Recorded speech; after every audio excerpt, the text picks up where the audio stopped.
నా చాలా నెలలు అవుతుంది కానొచ్చి నువ్వు ఏంది 2 సంవత్సరాలు అయిపోయింది కూటమి ప్రభుత్వం అధికారంలోకి వచ్చి. ఏందంటారు వీళ్ళు సంబరాలు చేసుకునే అంతగా పరిపాలించారంటారా? ఎందుకు చేస్తున్నాం పరిపాలిపోతే సంబరాలు ఎందుకు చేసుకుంటారు? పరిపాలిత చేసుకునేది మరి ఇంకేంది? అదేంటి ఎన్నుపొడి పొడిచారని చెప్పి వాళ్ళు నిరసన కార్యక్రమాలు చేస్తున్నారు మరి వైసీపీ వాళ్ళు. వాళ్ళని పొడిచారు, ప్రజలను పొడిచారంట. వాళ్ళని పొడిచారేమో, ఏం వాళ్ళ ఇష్టం, వాళ్ళు అనుకుంటున్నారు. ఇచ్చిన హామీలు నెరవేర్చకుండా చంద్రబాబు నాయుడు ప్రజలకు వెన్నుపొడి పొడిచాడని చెప్పి వెన్నుపొడి దినోత్సవం కార్యక్రమాలు చేస్తున్నారు మరి వాళ్ళు. వాళ్ళకి ఇంట్లో పని పాట ఏం లేదు, తింటారు పొద్దున్నే ఏదో ఒకటి వాగాల, వచ్చి ఎన్ని పోటు అంటారు, ఇంకో పోటు అంటారు, ఏదో పోటు అంటారు. అది అన్నమాట అంటారేంది మీరు? నిజంగానే వాళ్ళు అసలు ఏ పరిపాలన చేయలేదని చెబుతుంది. ఏ పరిపాలన చెబితే జనాలు రోడ్డు మీద వస్తారు, వీళ్ళు రారు, రాజకీయ నాయకులు రారు వీళ్ళు. ఇది స్టార్ట్పురం బ్యాచ్, ఇది స్టార్ట్పురం బ్యాచ్ వచ్చేట. ఏంది బాబా స్టార్ట్పురం బ్యాచ్ అంటున్నావు డైరెక్ట్ గా? వాళ్ళు అదేగా స్టార్ట్పురం బ్యాచ్ వాళ్ళు, దోపిడీ దొంగల బ్యాచ్ ఇది అని వాళ్ళు అంటే వాళ్ళంటే జనాలు అనాలా? వాళ్ళంటే ఎట్లా సరిపోయింది? నువ్వంటే సరిపోద్దా, నేనంటే సరిపోద్దా? జనాలు రోడ్డు మీదకి వచ్చి మాకు అవి చేయలేదు ఈ చేయలేదు అని మాట్లాడాలా. అప్పుడు వీళ్ళు ఎన్ని పోటు పొడిచింది, ఏ పోటు పొడిచింది తెలిసింది. నువ్వు వచ్చి ఎన్ని పోటు పొడిచావంటే వాళ్ళు 11 సీట్లు వచ్చింది కాబట్టి వాళ్ళ కడుపులో మంట, మాకు జనాలు ఓట్లే లేదు, ఏదో ఒకటి మాట్లాడాలా. వచ్చారు రోడ్డు మీద ఎన్ని పోటు అంటారు, ఆ పోటు అంటారు, ఏ పోటు అంటారు, ఏదో పోటు వేసుకుని వస్తారు వాళ్ళే. ఏం లేదు. ఏంది రాష్ట్రంలో అసలు అభివృద్ధి లేదు, సంక్షేమం లేదు, అభివృద్ధి లేదని నువ్వు అటు చెబుతావు. అసలు అభివృద్ధి లేదంటే మాట్లాడితే నువ్వు అన్నావా వాళ్ళు అన్నారా? వాళ్ళు నువ్వు అన్నావా? నాకేం అవసరం వాళ్ళు అంటే జగన్మోహన్ రెడ్డి అంటే నేను అడుగుతుంటే. జగన్మోహన్ రెడ్డి ఎప్పుడు వచ్చి మాట్లాడాడు? మళ్ళీ జగన్మోహన్ రెడ్డి అట వాడు ఎప్పుడు వచ్చాడు? వాడు వచ్చేది ఆడికి వస్తాడు, శవం వస్తే వస్తాడు, లేకపోతే రాడు. రోజు ఒక నేడు సాగు దిగుతాడు వాడు రావటం కోసం. అంత మాట అన్నావు ఏంది? మాట అనేది ఏంది? ఇప్పుడు పిల్ల సాయ చచ్చిపోయాడు, కనపడలేదు. చచ్చిపోయాడులే, కనపడేదే అందులో చచ్చిపోయాడు. వాడిని వచ్చి పలకరితానికి వచ్చాడు. మరి ఈ మధ్యకాలంలో మళ్ళీ ఇంకెప్పుడు వచ్చాడు? వాడు బయటికి రావాలంటే జగన్మోహన్ రెడ్డి అనేవాడు ఎవడో ఒకటి సావాలా, చస్తే వాడు బయటకు వస్తాడు. రోజు ఒక నేడు చంపుతాం మనం, తప్పు కాదు మనుషులను చంపటం. మరి పులివెందుల్లో మరి వాళ్ళు ఏం లేదు, పర్యటన చేస్తున్నాడు కదా మరి ఆయన అక్కడ. పులివెందులు ఏం చేస్తాడు? రేపు ఈ సెంట్రల్ గవర్నమెంట్ వచ్చింది దొంగోట్లు తీసేస్తానికి. రేపు ఆ పులివెందులో ఉన్న దొంగోట్లు ఒక 60,000 70,000 ఉండే ఓట్లు అవి తీసేస్తారు. అది తీసేసిన తర్వాత 2029 ఎలక్షన్ జరిగింది. అప్పుడు పులివెందులో ఆయన గెలవమను, అప్పుడు తెలిసింది వాడు వ్యవహారం. దొంగోట్లు పెట్టుకోవాలని కర్మ ఆయనకేంది? వాళ్ళు పుట్టిన జగన్ ఏంది? వాళ్ళు పుట్టింది, వాళ్ళు పుట్టిన కానీ ఎస్టీలు ఆడ ఓటు వేసినోడు కూడా చూపించు నాకు. పులివెందుల్లో వీళ్ళు వేసుకోవటం ఓట్లు ఎప్పుడైనా వీళ్ళు వేసుకోవడం అంతే. మరి బయట జనాలు లేదు, ఎవరు రారాడా ఓట్లు వేయడానికి? రానిరు వీళ్ళు. ఇది చెప్పాక నీకు స్టార్ట్పురం బ్యాచ్ రానిరని. పులివెందుల్లో రెడ్లే ఓట్లు వేసుకోవాలా, బయట వాళ్ళు వచ్చి ఊరేయడానికి లేదు. వాళ్ళు ఓట్లు వాళ్ళు వేసుకుంటారు, గెలుస్తాడు. ఇందాక మీరు అన్నారు పిల్ల సాయి గురించి చనిపోయాడని చెప్పి మీరు అనుకుంటున్నారు, భావిస్తున్నారు. ఆ వ్యక్తిని కూటమి ప్రభుత్వం చేసిన రెడ్ బుక్ రాజ్యాంగం పరిపాలన వల్ల పోలీసులు కొట్టి చంపేశారు, ఇదే ఇలా పరిపాలన అంటున్నారు కదా. పోలీసులు కొట్టి చంపేశారు, కరెక్టే కాదంటలేదు, కొట్టారు చంపారు. వాడేమో స్వతంత్ర సమరయోధుడు ఆ పిల్ల సాయి, వాడి మీద 23 కేసులు ఉన్నాయి. వాడిని చంపి తప్పింది, చంపితే చంపవచ్చు, తప్పేం లేదు. పిల్లాడు ఆవేశంలో ఏదో ఒకటి 23 సంవత్సరాల పిల్లోడా, 25 సంవత్సరాల పిల్లోడా? జగన్మోహన్ రెడ్డి గారు అంటున్నా నాకే జగన్మోహన్ రెడ్డి కూడా పిల్లోడేలే, బడికి పోవట్లేదంట. వాళ్ళ అమ్మ చెప్పు 2 పీకింది. బడికి ఎందుకు వెళ్తారు ఆయన ఇప్పుడు? అసలుకి అసెంబ్లీ కదా, అసెంబ్లీ కాదు, వీడి పిల్లగాడు, వాడు కూడా పిల్లగాడేగా, జగన్మోహన్ రెడ్డి కూడా పిల్లగాడేగా. 50 సంవత్సరాలు పిల్లోడు కాదు, 25 సంవత్సరాలు పిల్లోడు, 50 సంవత్సరాలు కూడా పిల్లోడే. వాడు బడికి పోట్లా, పొద్దులుగా అడిగాడు మొన్న నన్ను, ఏందో జగన్మోహన్ రెడ్డి బడికి రావట్లేదు, వాళ్ళ అమ్మ చెప్పండి అన్నాను నేను. పోయి చెప్పమాను వాళ్ళ అమ్మకి బడికి పోవట్లేదు. ఎన్ని కాదు బాబాయ్, ఇప్పుడు పవన్ కళ్యాణ్ గారు ఒక మాట అన్నారు. ఆయన ఏంటంటే కనుక నేరస్తులకి కులంతో సంబంధం ఏంటి అన్నారు. మరి దానికి వాస్తవేగా, కాపు ద్రోహి అంటున్నారు మరి ఆయనకి. కాపు ద్రోహి ఏం చేశాడు? కాపులు ఆయన కొట్టాడా, చంపాడా? అంటే కాపులకు సపోర్ట్ లేకుండా కూటమి ప్రభుత్వానికి సపోర్ట్ గా ఉన్నాడు కాపు ద్రోహి. పవన్ కళ్యాణ్ జనసేన పార్టీ అధ్యక్షుడు అండి. కాపులు ఓట్లెత్తి గెలవాలి ఆయన. దేశంలో ఊళ్ళో మొత్తం రాష్ట్రంలో ఉండే జనాలు మొత్తం ఓట్లెత్తి గెలిచాడు. నువ్వు కాపులు, వాడు రాజకీయ పార్టీ పెట్టిన కాడి నుంచి వాడు కట్టే పిల్ల సాయి దగ్గరికి వచ్చి వాళ్ళు చెప్పినట్టు పరామర్శించారనుకో, ఈ బీసీలు ఎస్సీలు ఎస్టీలు ఉన్నారు చూడు, అప్పుడు వీళ్ళు ఏం చేస్తారు? వాళ్ళ దగ్గర పోతారు. పవన్ కళ్యాణ్ కాపులకు మద్దతుగా మాట్లాడుతున్నారు, మిమ్మల్ని పట్టించుకోవట్లేదు, మన వీళ్ళకి మళ్ళీ తగాద పెడతారు వాళ్ళే. వైసీపీ వాళ్ళు వైసీపీ వాళ్ళు ఇప్పుడు ఎవరు అంటుంది వాళ్ళేగా. ఈ కర్మజాలుగా పవన్ కళ్యాణ్ వచ్చి ఆ పిల్ల సాయని పరామర్శించాడు అనుకో, ఎమ్మటి వీళ్ళు ఆడపోతారు.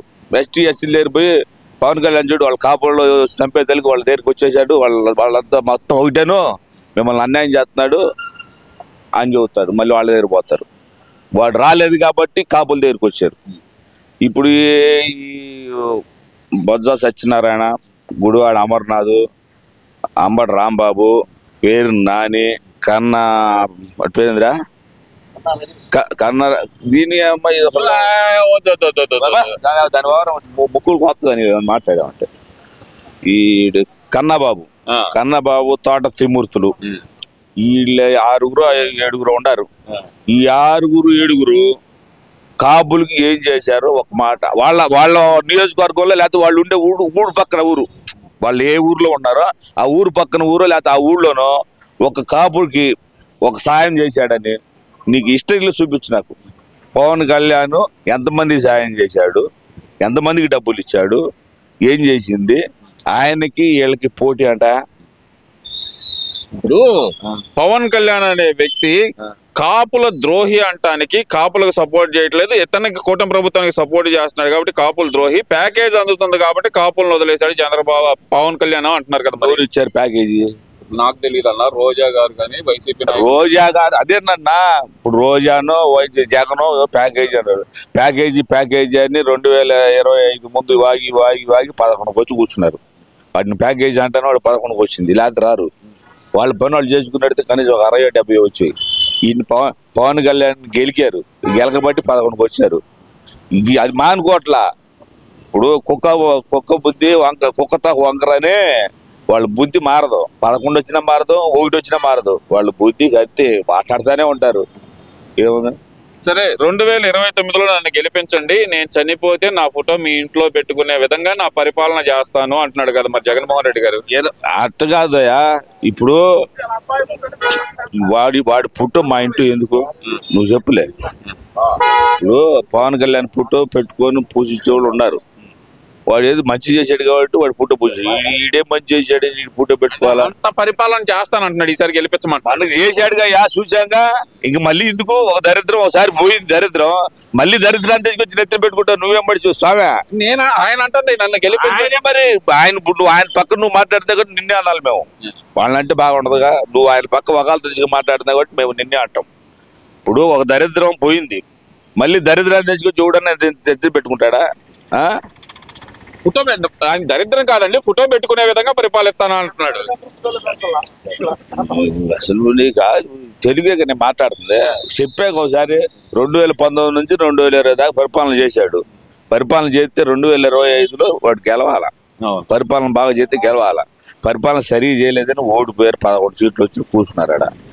మళ్ళీ నేను 29లో బాగా పరిపాలన చేస్తాంటే ఒకసారి చేస్తే నువ్వు రెండోసారి చేస్తానికి అవకాశం ఉంది. ఇప్పుడే చేయలేదు, మళ్ళీ అప్పుడేం చేస్తా? నిన్ను నమ్ముతాడు, నువ్వుతో దొంగ అయితే. ఇప్పుడు ఆయన ఏమంటున్నాడు, ఈ కూటమి ప్రభుత్వమే దొంగ ప్రభుత్వం, దోచుకుంటుంది, దాచుకుంటుంది, పంచుకుంటుంది అంటున్నారు కదా. వీళ్ళకి లేదు, దేని డబ్బులు వీళ్ళకి లేదు. వాళ్ళు ఏం మరి అంటున్నాడు ఆయనకి. అయితే అందుకే కడుపులో మంటలు వాళ్ళకి. వీళ్ళు దేని డబ్బులు వాళ్ళు వాటా ఇట్లేదని కడుపులో మంట. రేపు ఇస్తారులే, వచ్చి నెల నుంచి తీసుకోమని. అంటే మీరు కూటమి ప్రభుత్వం దోచుకుంటుందని ఒప్పుకుంటున్నారా? మరి నేను ఒప్పుకోవటం కాదా, వాళ్ళు అంటున్నారు కదా దెంగి దోచుకుంటున్నారు, తినేస్తున్నారని. తినేసిన డబ్బులు వాళ్ళకి ఇట్లేదు అట్టుకుంటా, అందుకని ఆ మాట అంటున్నారు. వాళ్ళకు కూడా కొద్దిగా ఇచ్చినట్టే చంద్రబాబు నాయుడు చూడు, పవన్ కళ్యాణ్ మంచోడు అని వాళ్ళకి ఇట్లా రేపు మాట్లాడి ఎంతో కొంత వాటా పంపిస్తాం అని చెప్పి వాళ్ళకి మాట్లాడద్దని చెప్పి. సరే, ఈ పేరు నాని గారు అయితే గనక పవన్ కళ్యాణ్ గారిని తీవ్రంగా మాట్లాడుతున్నారు. కాపు ద్రోహి వ్యక్తి అనే మాట అయితే చాలా తీవ్రంగా. కాపు ద్రోహి, కాపు ఏం చేసింది? వాడు కాపులకి ఎందుకు చేస్తాడా? వాడు రాజకీయ నాయకుడు, వాడికి అందరు కావాలా. ఒక కాపు కులం ఓట్లు ఎత్తే గెలవాలి ఆయన. ఉన్న వాళ్ళు అందరూ ఓట్లు ఎత్తే గెలిచారు. కాపు ద్రోహి, కాపు అది అంటే ఏం చేస్తాం? కాపులకి ఏం చేసి వాళ్ళు ఏం చేశారు? ఇప్పుడు కాపు కార్పొరేషన్ అది ఒక చిన్న లాజిక్ చెప్తాడు. చంద్రబాబు నాయుడు కాపు 10% రిజర్వేషన్ అని చెప్పారు. 10% కుదరదు అని 5% రిజర్వేషన్ ఇచ్చాడు చంద్రబాబు నాయుడు. కాపు కార్పొరేషన్ పెట్టాడు, కాపు కార్పొరేషన్ నిధులు ఇచ్చాడు, విదేశీ విద్యకు డబ్బులు ఇచ్చాడు. నువ్వు చెబుతాను, ఎలక్షన్ క్యాంపెయిన్కి వెళ్ళినప్పుడు నేను కాపులకు రిజర్వేషన్ ఇయ్యను అన్నారు. ఈ బుద్ధి తక్కువ కాపులు మరి వాడు ఓట్లు ఎట్టేసారు 2024 నాకు చెప్పు. కాపులకు ద్రోహం చేసింది ఎవడు? వాడా, ఈడా, చంద్రబాబు నాయుడా, జగన్మోహన్ రెడ్డా? నువ్వు చెప్పు. ఈడ రిజర్వేషన్ వాడు 5% ఏడు వాడు తిప్పలు పడి ఇచ్చాడు. స్టేట్ సెంట్రల్ గవర్నమెంట్ అంటే మీ స్టేట్, అది మీ స్టేట్ సంబంధించింది, మాకు సంబంధం లేదు, మీరు ఇచ్చుకుంటే ఇచ్చుకోండి లేదా మానుకోండి అని చెప్పాడు సెంట్రల్ గవర్నమెంట్. ఈడు ఏదో అది ఇటు తిమ్మిన బొమ్మని చేసి ఒక 5% రిజర్వేషన్ తీసుకొచ్చి ఇచ్చాడు. ఇచ్చినప్పుడు నువ్వేం చేయాలా? అది మొత్తానికి ఇలా కాపుల కులంలో బ్యాక్వర్డ్లో ఉన్న వాళ్ళకి ఇచ్చాడు రిజర్వేషన్. ఈడేం చేశాడు? నేను రిజర్వేషన్ ఇయ్యను, నేను నా వల్ల కాదు, నేను ఈయన అని చెప్పాడు. చెప్పినప్పుడు ఈ కాపులు మొత్తం అన్నం తింటున్నారా, గడ్డి తింటున్నారా? వాడు కోట్లు ఎట్టేశారు 2024లో. 2019లో వాడు కోట్లు ఎట్టేశారు. ఇవాళ కాపులు ద్రోహం చేసింది వాడా, ఈడా? సరే, 2029 అధికారం నాదే, నేను వస్తే 2.0 పరిపాలన ఉంది. 2.0 పరిపాలన ఉంటుంది. రప్ప రప్ప అంటున్నాడు మరి ఆయన. నీకు చెప్పాక మొన్న ఒకసారి రప్ప లేదు, గొప్ప లేదు, వాడు బొంద ఏం చేయలేట్లే. కానీ వాడితే మనకు గోల. 2029 అంటే ఇంక 3 సంవత్సరాలు, 2029 అంటే ఇంక 3 సంవత్సరాలు ఉంది. 3 సంవత్సరాలు దాకా ఈయన ఉండాలిగా మళ్ళీ ఎలక్షన్ చేయడానికి. నీకు చెప్పా ఒకసారి, ఇది మంత్రాలు జరుగుతున్నాయి. రాజీవ్ గాంధీ గాను జగన్మోహన్ రెడ్డి ఇద్దరు మంత్రాలు జరుగుతున్నాయి. దీన్ని తీసుకెళ్ళి దానిలో దింగుతారు. కసం కాంగ్రెస్ లోకి మెచ్చి అంటారు చివరికి. నేను పోయినసారి చెప్పా, వీడిది 29 దాకా ఉండేది కాదురా స్వామి, ఇది 29కి గంగలో కలిసినట్టేను, పాటవేగా గంగార్పణం అంటమే. ఇంకేడుంది 29 పరిపాలన చేస్తానికి.